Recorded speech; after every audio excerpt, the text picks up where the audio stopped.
Hi guys! So ngayon magta-try tayo nung famous empanada, which is nandito yung longganisa, yung ginayat na papaya, at yung munggo, and yung rice flour. Tapos magpe-prepare lang ako ng iba pang mga ingredients. Okay, ayan na yung mga ingredients na prepare ko na siya. And ngayon, ang ginagawa ko na is yung ating dough. Then, pakatas ng dough, nag-ano na ako ng ating sauce or ng ating sausawan. Ayan, nag-prepare lang ako ng ating sausawan. And then, after ko mag-prepare ng sausawan, okay na siya.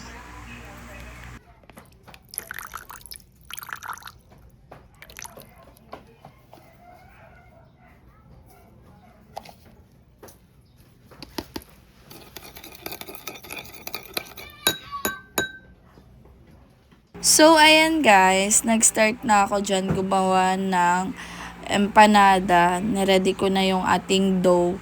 And then, minold ko lang siya gamit ang ating mahiwagang baso. Ayan. So, yung baso is hindi siya nakikisama. So, nakikita nyo naman, hirap talaga ako dyan guys. Kasi kala ko mabilis lang siya gawin, pero hindi talaga. Nakikipagbakbakan ako sa baso niya ng bonggang-bongga.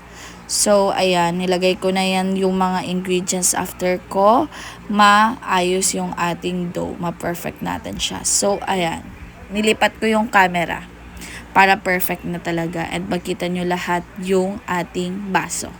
Charis. So, ayan na guys. Okay na po siya. Nilagay ko na ang ating papaya. And then, nilagay ko na din dyan yung ating longganisa. So, pinaikot ko lang siya. So, habang pinapaikot ko siya, ayan, naglagay na ako niyan ng longganisa. Ayan, sa gitna ko siya nilagay guys.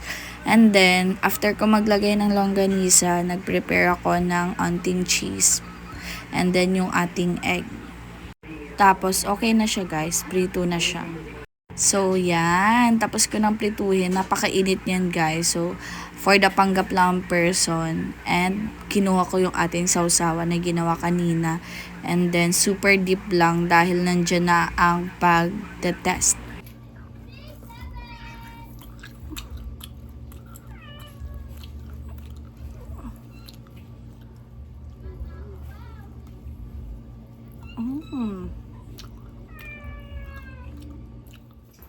Ayan guys, hirap na siya dyan magpanggap dahil ang init talaga niya guys. As in.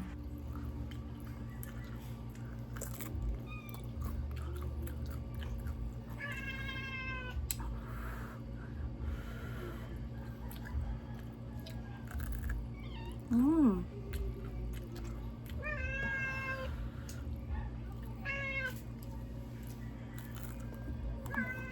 Mm.